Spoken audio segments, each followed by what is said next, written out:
Hello everyone, मैं हूं जयेश राजगुरु और स्वागत है आप सभी का इस नए इंटरेस्टिंग यूट्यूब वीडियो में।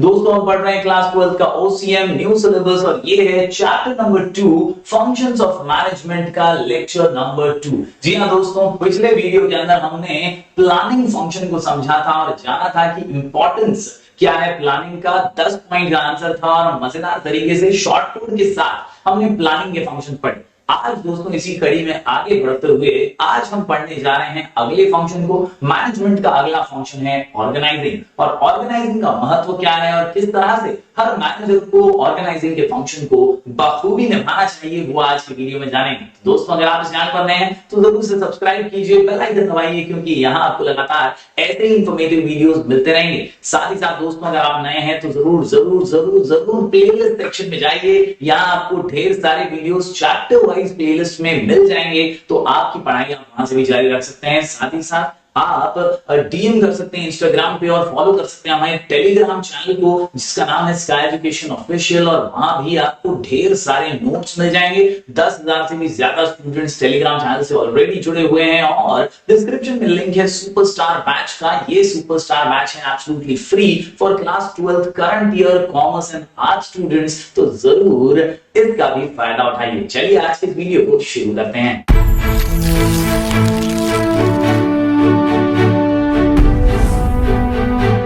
तो दोस्तों, जब बात आती है मैनेजमेंट की तो याद रखिए मैनेजमेंट की जो प्रिंसिपल हैं, मैनेजमेंट के जो प्रिंसिपल्स हैं ये बहुत ही इंपॉर्टेंट है और उन्हीं से फंक्शंस की ओर हम बढ़े। चैप्टर नंबर 1 था प्रिंसिपल्स ऑफ मैनेजमेंट और अब हम फंक्शंस यानी ये मैनेजमेंट के कार्य जो होते हैं ना वो हम समझ रहे हैं। Yes, what is management? तो management is what manager does. हमने पिछले वीडियो में भी यही जाना था कि मैनेजमेंट क्या है। तो मैनेजर का काम है, मैनेजर जो करता है उसी कार्य को फंक्शंस के रूप में हम समझ रहे हैं इस चैप्टर के अंदर। पॉस-डी-कॉब, जी हाँ, पॉस-डी-कॉब के माध्यम से हमने अलग अलग फंक्शंस को जाना। अभी तक आप लोगों ने देखा है दोस्तों, हमने लुथर गुलिक के इस पॉस-डी-कॉब को सिंप्लीफाई करने की कोशिश की। P stands for planning, O for organizing, S for staffing, D से डायरेक्टिंग और को यानी कोऑर्डिनेशन, इसके अलावा रिपोर्टिंग और बजटिंग को अब समराइज करके बना दिया गया है कंट्रोलिंग। तो इस प्रकार से छह अलग अलग फंक्शंस हैं हमारे समक्ष और इन्हीं फंक्शंस को हम एक एक करके हर वीडियो में क्लियर आउट कर रहे हैं, समझने की कोशिश कर रहे हैं बड़े आसान शब्दों में। आज का हमारा लक्ष्य है ऑर्गेनाइजिंग फंक्शन। क्या है एग्जैक्टली ऑर्गेनाइजिंग फंक्शन, बारीकी से समझ लेते हैं। दोस्तों, जब बात आती है ऑर्गेनाइजिंग की तो याद रखिए जब प्लानिंग होती है टॉप लेवल पर तो ये प्लानिंग में हम गोल सेट करते हैं, ऑब्जेक्टिव्स क्लियर करते हैं। ऑर्गेनाइजिंग जो अगला पड़ाव है, यहां पर प्लान के मुताबिक चलने के लिए जो भी आवश्यक रिसोर्सेस होंगे उन्हें इकट्ठा किया जाता है। यानी organising is all about grouping of all activities and jotting out all the resources, सारे रिसोर्सेस को इकट्ठा करना जो भी प्लान के हिसाब से हमारे लिए आवश्यक है। तो यही है ऑर्गेनाइजिंग। अगर हम सिंप्लीफाई करते हुए इसे समझने की कोशिश करें तो यहां पर बहुत ही सिंपल शब्दों में organising is the process of identifying bringing the required resources together। बड़े ही सिंपल शब्दों में क्या करना है, पहचानना है कि हमें क्या क्या चाहिए, जानना है कि हमें क्या क्या चाहिए प्लान के हिसाब से, और फिर bringing the required resources together, सारे रिसोर्सेस को आइडेंटिफाई करते हुए फिर वो सारे रिसोर्सेस इकट्ठा करने हैं। ये रिसोर्सेस कौन से हैं? तो यार मैन है, मनी है, मटेरियल है, मशीन है और मेथड है। जी हाँ, बड़ा ही सिंपल है दोस्तों। आप देख सकते हैं यहाँ पर 5M, कितने हैं? 5M है दोस्तों। Man, money, material, machine, method. Man, money, material, machine, method. Man, money, material, machine, method, यानी जो भी आवश्यक रिसोर्सेस हैं अपने काम को पूरा करने के लिए उन सभी रिसोर्सेस को आपको इकट्ठा करना है। इसी प्रक्रिया को ऑर्गेनाइजिंग कहते हैं। जी हाँ दोस्तों, grouping and arranging them properly for achieving the objectives in planning the management decides what is to be done in future. Planning में यही होता है कि हम डिसाइड करते हैं कि एग्जैक्टली हमें करना क्या है, हमारा लक्ष्य क्या है। बस लक्ष्य तय करना काम नहीं होता, मैनेजर को लक्ष्य तय करने के बाद उसे हासिल भी करना है और उसके लिए जो भी आवश्यक चीजें हैं वो इकट्ठा करना होता है। दूसरा फंक्शन दैट इज ऑर्गेनाइजिंग, और इसीलिए यहां पर बताया गया है that whereas the organising function decides the ways and means to achieve what has been planned. जो प्लान किया गया है उसे कैसे अचीव करेंगे, उसका क्या तरीका होगा, वेज क्या होंगे और मींस क्या होंगे, किस चीज से हमें वो हासिल करने में आसानी होगी, ये सारी बातें हम यहां पर समझते हैं। This function is important for execution of the plans which have been prepared by top level management people। यानी जो प्लानिंग के अंदर तय हुआ है वो पूरा करने के लिए, उसे साकार करने के लिए ऑर्गेनाइजिंग की आवश्यकता पड़ती है। और वही यहाँ पर सिंपल भाषा में कहा गया है, synchronisation and combination of workforce, physical as well as financial and information resources are established in the process of organisation. मैं तो सिर्फ एक ही बात कहूंगा दोस्तों, याद क्या रखेंगे, identifying and bringing required resources, identifying and bringing required resources, identifying and bringing required resources together, such as 5M, such as 5M, such as 5M, जहां पर समावेश होता है man, money, material, machine and method का। जब ये सारी resources इकट्ठा होती हैं तो इसी को कहते हैं ऑर्गेनाइजिंग। दोस्तों आगे बढ़ते हैं और समझ लेते हैं कि बारीकी से ऑर्गेनाइजिंग के बारे में जो डेफिनेशंस दिए हुए हैं उसमें क्या खास है। तो यहाँ पर सबसे पहला डेफिनेशन जो आता है वो है मूनी एंड रेली का डेफिनेशन। मूनी एंड रेली का जो डेफिनेशन है उसमें कहा गया है कि organisation is the form of every human association, हमारे जैसे ह्यूमन बीइंग का association for the attainment of common purpose. यानी एक ऑर्गेनाइजेशन में ग्रुप एक्टिविटी की तरह जब सभी व्यक्तित्व अलग अलग जो लोग हैं वो काम करते हैं किसी कॉमन मकसद के लिए, तो उसी को ऑर्गेनाइजेशन कहते हैं। यहाँ पर दूसरा जो डेफिनेशन निकल कर क्या आता है वो है कून्स और ओडॉनल का। ये बढ़िया सा डेफिनेशन है और इसमें एक खास बात जो आपको याद रखनी है,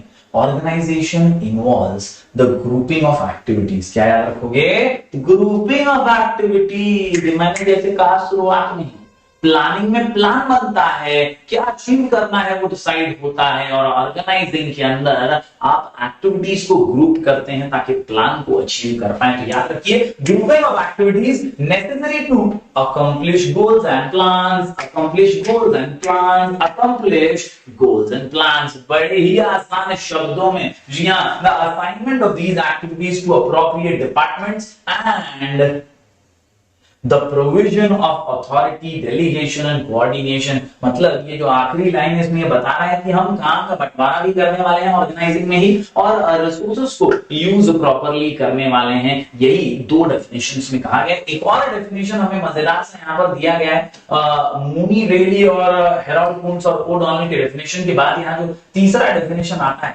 दिस इज थियो हेमन्स डेफिनेशन।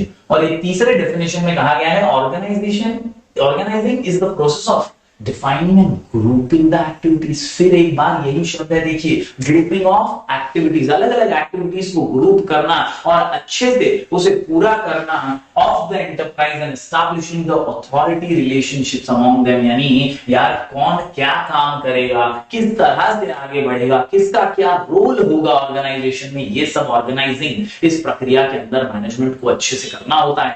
मैनेजमेंट के लिए ये जो स्टेप है बड़ा ही इंपॉर्टेंट होता है, क्योंकि टॉप लेवल वाले तो हैं वो प्लान बना करके निकल लेंगे, प्लान आपको एग्जीक्यूट करना है। तो मैनेजर्स की जिम्मेदारी है कि वो सारी चीजें, रिसोर्सेज ऑर्गेनाइज करें और फिर आगे काम को बढ़ाएं और इंप्लीमेंटेशन प्लानिंग का अच्छे से करें।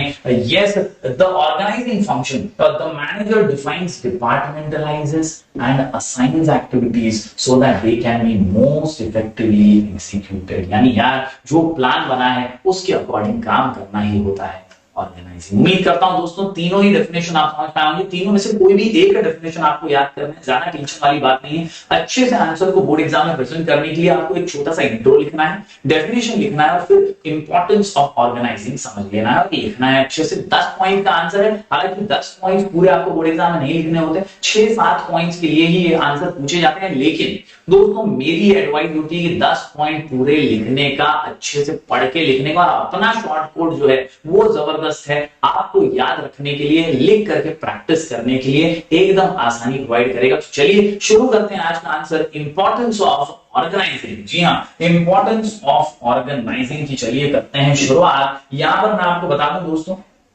क्वेश्चन का नाम है इंपॉर्टेंस ऑफ ऑर्गेनाइजिंग, आंसर का नाम ABCDEFGHI, ऑर्गेनाइजिंग। जी हाँ दोस्तों, क्वेश्चन का नाम है importance of organising function, answer का नाम ABCDEFGHI, ऑर्गेनाइजिंग। बहुत ही सिंपल शब्दों में ABCDEFGHI, आसान सा शॉर्ट कोड दिमाग में फिट करने के लिए, लिख करके प्रैक्टिस करने के लिए और हर पॉइंट को बारीकी से समझने के लिए ABCDEFGHI, ऑर्गेनाइजिंग। जी हाँ दोस्तों, ए से एडमिनिस्ट्रेशन, बी से ब्रिंग स्पेशलाइजेशन, सी से clarifies and creates, clarifies authority and responsibility, create sense of security, D से डिफाइंस जॉब प्रॉपरली, ई से एस्टैब्लिशेस कोऑर्डिनेशन, एफ से दोस्तों फैसिलिटेट्स एडमिनिस्ट्रेशन एंड ऑपरेशन, इसके अलावा जी से आता है ग्रोथ एंड डाइवर्सिफिकेशन, एच से helps in optimum use of resources, घिसा पिटा पॉइंट है, हर बार आने वाला है, ऑप्टिमम यूज ऑफ रिसोर्सेज, और आखिर में इनोवेशन। तो इस प्रकार A B C D E F G H I organising याद रख सकते हैं आप, आसानी से लिख करके प्रैक्टिस कर सकते हैं। क्वेश्चन का नाम है इंपॉर्टेंस ऑफ ऑर्गेनाइजिंग और आंसर का नाम A B C D E F G H I organising. चलिए अब हर पॉइंट को बारीकी से समझ लेते हैं। तो दोस्तों सबसे पहला पॉइंट जो निकल करके आता है वो है ए से एडमिनिस्ट्रेशन। जी हाँ दोस्तों, helps for effective administration. Administration यानी जो काम का जो रूटीन होता है एक ऑर्गेनाइजेशन में, वो याद रखिए ऑर्गेनाइजिंग एक ऐसा फंक्शन है, अगर मैनेजमेंट ऑर्गेनाइजिंग अच्छे से करे तो वो एडमिनिस्ट्रेशन रूटीन कामकाज बड़े ही अच्छे और आसान तरीके से कर सकता है। हर ऑर्गेनाइजेशन में एडमिनिस्ट्रेशन का तगड़ा होना बहुत जरूरी है, ताकि ऑफिस वर्क अच्छे से हो, डिपार्टमेंट का काम अच्छे से हो, हर किसी को पता हो उसका काम एग्जैक्टली क्या है, यानी right person at right job with right authorities and responsibilities। ये right का कॉम्बिनेशन ही ऑर्गेनाइजेशन को बनाता है राइट, और ऑर्गेनाइजेशन की एफिशिएंसी और सफलता में इजाफा होता है। चलिए आसान सा पॉइंट समझ लेते हैं दोस्तों। This function determines different positions, departments, activities and roles are clearly structured, यानी दोस्तों सारी चीजें एकदम क्लियरली बता दी जाती हैं। ऑर्गेनाइजिंग के जरिए सही पर्सन को सही जॉब दिया जाता है। The utmost care is taken while placing, यहां से मार्क कर लीजिएगा, right person in right job with right authorities and responsibility. यही है ऑर्गेनाइजेशन का काम। It is achieved through division of work and delegation of authorities. This all leads to effective administration। यानी दोस्तों काम फिट हो जाता है, मामला हिट हो जाता है, और ऐसे शॉर्टकट से आंसर सुपर हिट हो जाता है। A B C D E F G H I organising. या दोस्तों ए से एडमिनिस्ट्रेशन इफेक्टिव होगा तो ऑर्गेनाइजेशन की एफिशिएंसी बढ़ेगी, और इफेक्टिव एडमिनिस्ट्रेशन के लिए जरूरी है ऑर्गेनाइजिंग। बढ़ते हैं आगे दोस्तों, अगले पॉइंट की ओर। ए बी से आता है यहां बी फॉर ब्रिंग्स स्पेशलाइजेशन। क्या ब्रिंग बोले तो ब्रिंग स्पेशलाइजेशन, बी बोले तो ब्रिंग स्पेशलाइजेशन। याद रखिए दोस्तों, ऑर्गेनाइजिंग एक ऐसा फंक्शन है जहां पर मैनेजर क्या करता है, ग्रुपिंग ऑफ एक्टिविटीज। क्या करता है, ग्रुपिंग ऑफ एक्टिविटीज। तो जब वो ग्रुप करता है एक्टिविटीज को, बेस्ट लोगों को लाता है, डिवीजन ऑफ वर्क करता है, राइट पर्सन को राइट जॉब देता है। यानी अकाउंट्स वाला है तो उसको अकाउंट्स के काम में लगाया, उसको गोडाउन में नहीं बिठाया। गोडाउन में बैठने वाले की जो क्वालिफिकेशन है वो अलग है। कहीं ना कहीं दोस्तों हर किसी को अपने व्यक्तित्व के हिसाब से, अपने स्किल्स के हिसाब से, अपने अनुभव के हिसाब से काम दिया जाता है, और इसी से स्पेशलाइजेशन आता है। वो आदमी, वो व्यक्ति, वो एम्प्लॉय बहुत ही जबरदस्त तरीके से काम करता है और निखर करके आता है, ऑर्गेनाइजेशन की सफलता में चार लगा देता है। जी हाँ, organisational structure is a network of relationships in which the work is divided into units. Work is divided into units and departments. This division of work helps in bringing specialization। क्या बोलते हैं भाई, helps in bringing specialization in various activities। तो दोस्तों बड़ा ही simple सा काम है। अगर आप ऐसे बंटवारा करेंगे, डिवीजन ऑफ वर्क करेंगे, तो ही स्पेशलाइजेशन आएगा, और specialisation in activities leads to increase in organisational efficiency. उम्मीद करता हूं दोस्तों आसान से दोनों ही पॉइंट्स आपको समझ गए होंगे। दोनों पॉइंट्स का हार्ट एंड सोल में डिवीजन ऑफ वर्क छुपा हुआ है, और डिवीजन ऑफ वर्क ऑर्गेनाइजेशन की खासियत है। यहां से दोस्तों ऑर्गेनाइजिंग अगर हम करेंगे अच्छे से, तो हम बंटवारा काम का अच्छे से कर पाएंगे, राइट पर्सन को राइट जॉब पे शामिल कर पाएंगे। उम्मीद करता हूं दोस्तों A B C D E F G H I में से ए बी आप समझ गए होंगे। बढ़ते हैं आगे और अगले कुछ पॉइंट्स को देख लेते हैं दोस्तों। आगे फिर मैं बढ़ता हूं, तो जो अगले पॉइंट निकल करके आते हैं वो है सी से, और सी से दो पॉइंट्स हमारे सामने आते हैं। Clarifies authority and responsibility. क्या क्लैरिफाइज अथॉरिटी एंड रिस्पॉन्सिबिलिटी, पता होता है किसका क्या अथॉरिटी है। मतलब कोई किसी को आके कोई गड़बड़ नहीं करके चला जाए, पता होगा कि भाई हमारा सुपीरियर ये, हम इसी को रिपोर्टिंग करेंगे, हम उसको नहीं रिपोर्ट करेंगे जो आके बुला के जा रहा है, फिर बड़बड़ करके जा रहा है। अथॉरिटी एंड रिस्पांसिबिलिटी एकदम क्लियर होती है। हमने प्रिंसिपल्स ऑफ मैनेजमेंट में भी पढ़ा था दोस्तों, दे गो हैंड इन हैंड, यानी अथॉरिटी और रिस्पांसिबिलिटी दोनों साथ साथ चलते हैं। आप किसी को अगर कोई कार्य करने की अथॉरिटी दे रहे हैं तो उसे जिम्मेदार भी ठहराना बहुत जरूरी है। उस काम को करने के लिए उसका जिम्मेदार होना भी जरूरी है। That is what organising does. Organisational structure defines the role to every manager। हर मैनेजर का रोल क्लियर होता है। This can be done by delegating the authority to every manager and clarifying the way he has to exercise those powers। मतलब कैसे वो अपना काम करेगा वो भी क्लियरली बता दिया जाता है, मेंशन कर दिया जाता है, so that misuse of powers does not take place। well defined jobs and responsibilities helps in bringing efficiency। हर जगह पे देखो helps in bringing efficiency का मतलब ये होता है दोस्तों कि भाई अच्छे से काम करने के लिए ही तो ये सारे फंक्शंस निभाए जा रहे हैं। तो इससे ही प्रोडक्टिविटी बढ़ेगी, एफिशिएंसी बढ़ेगी और प्रॉफिटेबिलिटी भी बढ़ेगी। इंक्रीजिंग प्रोडक्टिविटी, क्या याद रखिए, this helps in increasing productivity. उम्मीद करता हूं दोस्तों आसान सा एक और पॉइंट, क्या सी से क्लैरिफाइज ऑथोरिटी एंड रिस्पांसिबिलिटी, सी से क्लैरिफाइज ऑथोरिटी एंड रिस्पांसिबिलिटी। एकदम आसान पॉइंट है दोस्तों। ए से एडमिनिस्ट्रेशन था, बी से ब्रिंग स्पेशलाइजेशन, अभी सी से हमने पढ़ लिया क्लैरिफाइज ऑथोरिटी एंड रिस्पांसिबिलिटी। इसके अलावा सी से creates sense of security, job security तो बहुत जरूरी होती है। कहीं ना कहीं एम्प्लॉइज को डर लगा रहता है कि साला मुझे निकाल ना दें, कहीं मुझे यार ये लोग कमती ना कर दें, मेरा काम के हिसाब से ये लोग मुझे पगार दे भी रहे हैं, लेकिन यार पता नहीं कब ये लोग मेरे को टर्मिनेट कर दें। जॉब सिक्योरिटी जब नहीं होती तो वो काम ठीक से नहीं करता, और काम जब ठीक से नहीं होता तो ऑर्गेनाइजेशन पे ही इसका असर पड़ता है। दैट इज व्हाई ऑर्गेनाइजिंग जो है ना, ये एक मैनेजर को बेहद अच्छे से करनी चाहिए। Organisation structure clarifies the job positions. कौन सुपरवाइजर है, कौन फोरमैन है, कौन मैनेजिंग डायरेक्टर है, हर एक का अपना रोल क्लियर होता है दोस्तों। ये clearly states the duties and responsibility. हर एक को पता होता है उसका काम क्या है, उसका एक दिन में कितना काम करना है, उसको कितना काम अच्छे से पूरा करके देना है। ये सारी बातें क्लियर हो जाती हैं। एवरीवन कैन वर्क अकॉर्डिंगली, ये लाइन मार्क कर लीजिए। Everyone can work according. कोई उसका काम कर रहा है, कोई फलाने को मदद कर रहा है, कोई ढिमके के साथ बैठा, ऐसा ऑर्गेनाइजेशन में डांडिया थोड़ी खेलना है। ऑर्गेनाइजेशन में हर एक को अपना काम पता होना चाहिए, इसी को ऑर्गेनाइजिंग फंक्शन कहते हैं दोस्तों। Clarity in jobs and powers helps in, क्या helps in increasing mental satisfaction and it creates sense of security among the employees. इसी से सफलता की जो सीढ़ियां हैं वो आसानी से आप चढ़ पाएंगे और ऑर्गेनाइजेशन में सफलता हासिल कर पाएंगे। उम्मीद करता हूं दोस्तों दोनों ही सी आपको समझ गए होंगे। ए, बी और सी यहां पर हमने कंप्लीट किया है। ए से एडमिनिस्ट्रेशन, बी से ब्रिंग स्पेशलाइजेशन और सी से दो points, clarifies authority and responsibility and creates sense of security. चलिए अब बढ़ते हैं आगे।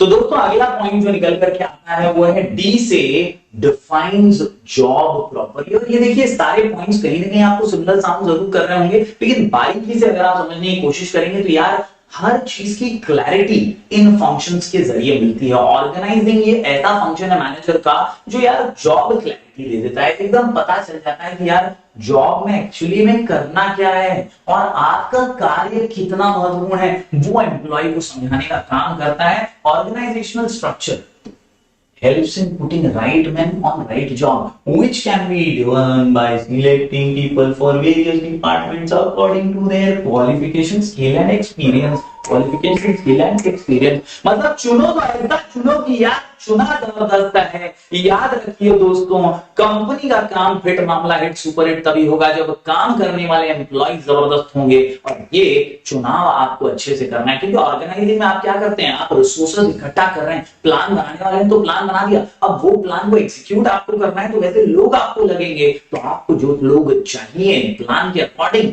वैसे लोग चुनिए, सिलेक्ट कीजिए according to their qualification, according to their skill and their experience की यार ये प्लान ये लोग एग्जीक्यूट कर भी पाएंगे या नहीं। इसी को कहते हैं defining the jobs properly which clarifies the role of every person. और ये तभी मुमकिन हो पाता है जब हम सिलेक्ट अच्छे लोगों को करते हैं, right person at the right job। तो आसान सा पॉइंट है, डी से डिफाइंस जॉब प्रॉपरली। आगे बढ़े तो ई से आता है एस्टैब्लिशेस, कोऑर्डिनेशन। ये भी घिसा पिटा पॉइंट है दोस्तों, हम ऑलरेडी ऐसा same to same point planning में पढ़ चुके हैं। वहां था फैसिलिटेट्स कोऑर्डिनेशन और यहाँ है एस्टैब्लिशेस कोऑर्डिनेशन। जब ऑर्गेनाइजिंग का फंक्शन निभाया जाता है तो मैनेजर जो है वो तालमेल भी बनाना चाहता है वेरियस डिपार्टमेंट्स के बीच। जी हाँ, फिर वो परचेज डिपार्टमेंट हो, सेल्स डिपार्टमेंट हो, या कंपनी में अलग अलग एचआर डिपार्टमेंट होते हैं दुनिया भर के, तो इन डिपार्टमेंट्स के बीच में तालमेल होना भी जरूरी है। जब तालमेल होगा तभी तो सक्सेसफुली काम हो पाएगा। That is what is coordination all about. This function helps in establishing coordination among different departments। जो बात बोली वही यहां पर लिखी हुई है, क्या डिफरेंट डिपार्टमेंट्स के बीच तालमेल, इनके बीच कोऑर्डिनेशन, यही है सफलता की कुंजी। याद रखिए, it creates clear cut relationship among positions and ensures mutual cooperation. क्या म्यूचुअल कोऑपरेशन समाधानी भी होंगे आप, इसी से आप एकदम अच्छे से और बेहतर तरीके से काम भी कर पाएंगे।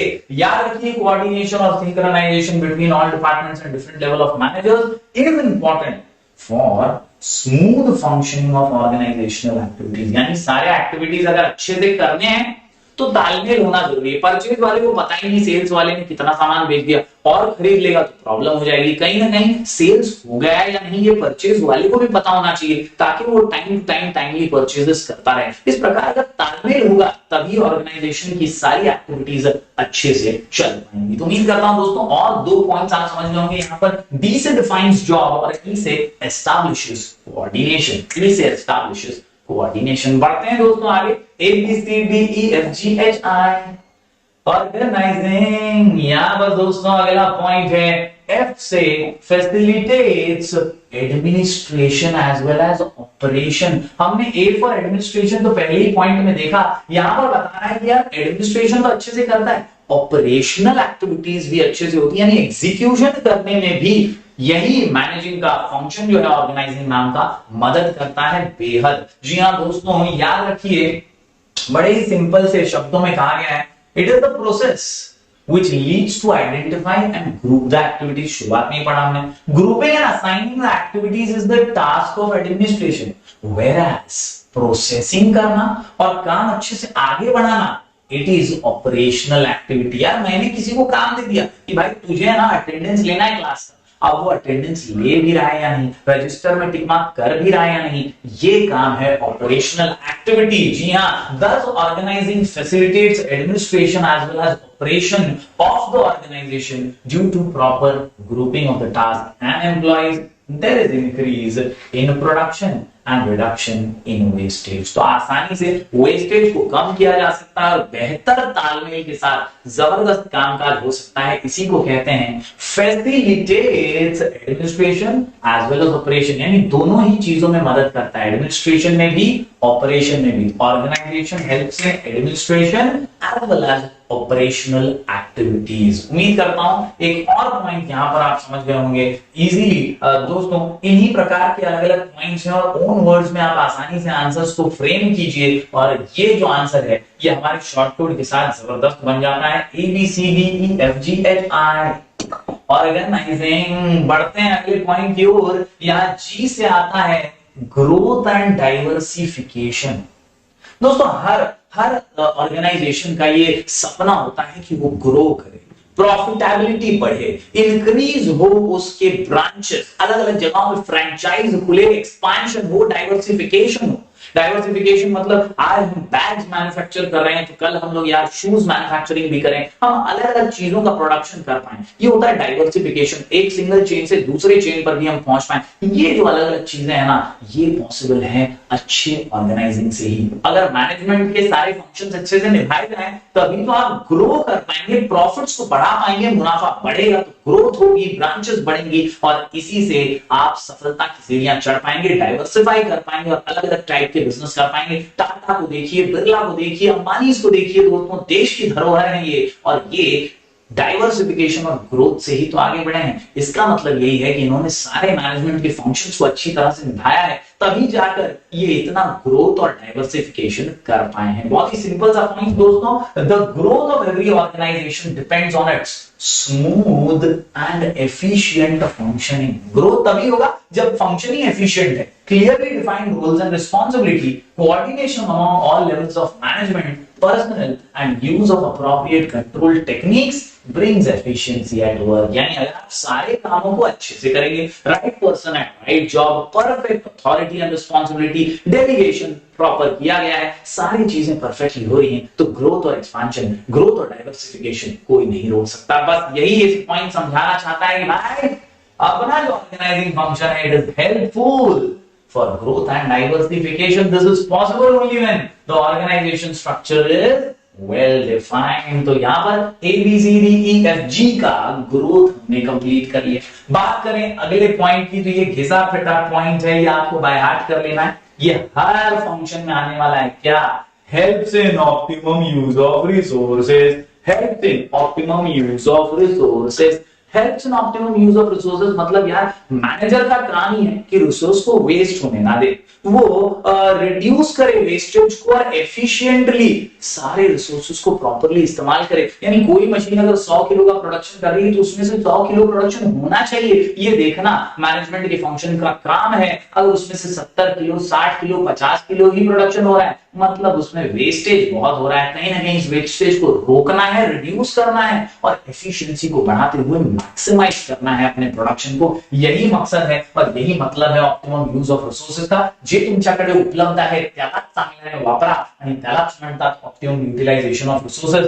This function provides different jobs to different employees according to the job specification। due to this specialisation of work becomes possible. इससे स्पेशलिटी आती है और जो आदमी स्पेशली अपने ही डिजायर्ड गोल्स को अचीव कर रहा है, प्रॉपर्ली स्पेशलाइज्ड काम कर रहा है, फाइनेंस वाला फाइनेंस का काम जानता है, वो अच्छे से वो काम कर रहा है, तो वो स्पेशलाइज्ड है और इसलिए वो वेस्टेज नहीं होने देगा। अगर कोई ऐरा गहरा नत्थु बहरा अकाउंट्स का काम करने लग गया जिसको कोई नॉलेज ही नहीं है उसकी, तो वहां पर रिसोर्सेज के वेस्ट होने का चांस ज्यादा है। यस, याद रखिए, this right workforce utilises other resources at its optimum level so that desired results are achieved within defined period। यानी desired period यानी सही समय पर अगर आप सही लोगों को सही जगह पर रखें तो फिर आसानी से ऑप्टिमम यूज ऑफ रिसोर्सेज होता रहेगा। उम्मीद करता हूं दोस्तों सारे पॉइंट्स आप समझ पा रहे होंगे। A B C D E F G H I organising. बढ़ते हैं आखिरी पॉइंट की ओर और ये है जबरदस्त सा पॉइंट, आई से इनोवेशन। आई से इनोवेशन, जी हाँ, नए आइडियाज को तो यार आपको तवज्जो देना ही चाहिए। इनोवेटिव आइडियाज, क्रिएटिव आइडियाज ये बहुत जरूरी होते हैं किसी भी ऑर्गेनाइजेशन को सफलता दिलाने में। और मैनेजर का काम है कि यार वो फंक्शन अपने इस तरह से निभाए कि इनोवेटिव आइडियाज को भी महत्व दिया जाए, उनका भी स्कोप बढ़े। Organising function clears the roles and activities to be performed। सबको पता होता है क्या करना है और इसीलिए एम्प्लॉय अपना बेस्ट देने की कोशिश कर सकता है। Employ can work by using the new ideas. अपने आइडियाज से अपना दिमाग लगा के क्रिएटिवली यहां पर काम किया जा सकता है। Just provides enough space to the manager to develop talent and flourish the knowledge. यानी जो भी मैनेजर होगा वो अलग अलग काबिलियत को पहचान पाएगा, स्किल्स को पहचान पाएगा, आइडियाज को जनरेट करते हुए सफलता की सीढ़ियां चढ़ पाएगा। और यही खासियत है ऑर्गेनाइजिंग फंक्शन की कि ये आपको बहुत ज्यादा इनोवेशन का स्कोप देता है। The scope for innovation into adopting new changes in the methods of work is possible only through a set of organizational structure। अगर ऑर्गेनाइजेशन बिखरा है तो ये सारी चीजें सिर्फ बोल बच्चन रह जाएंगी। कहीं ना कहीं बहुत जरूरी ऑर्गेनाइजेशन स्ट्रक्चर जो है वो अच्छा हो और सभी फंक्शंस मैनेजमेंट के हैं जबरदस्त तरीके से निभाए जाए। उम्मीद करता हूं दोस्तों यहाँ सारी पॉइंट्स आप क्लियरली अंडरस्टैंड कर पाए होंगे। हमने आज पढ़ लिया है एक जबरदस्त आंसर।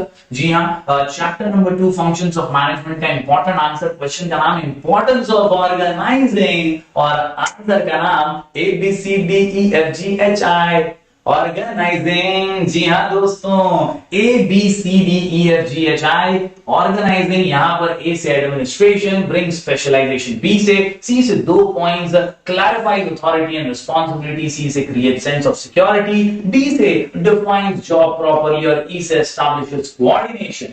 F से facilitates administration and operational activities और G से growth and diversification। आखिर में घिसा-पिटा point optimum use of resources helps in optimum use of resources और आखिर में इनोवेशन। तो उम्मीद करता हूं ये सभी के सभी 10 पॉइंट्स आप लिख करके जरूर प्रैक्टिस करेंगे, ओन वर्ड्स में फ्रेम करने की कोशिश करेंगे और चैनल पर अपना प्यार बरकरार रखेंगे। हम ऐसे ही वीडियोस लगातार आपके लिए लेकर आते रहेंगे। तब तक के लिए बहुत बहुत शुक्रिया। मिलते हैं फिर एक बार कुछ और नए वीडियोस के साथ। Do like, share and subscribe.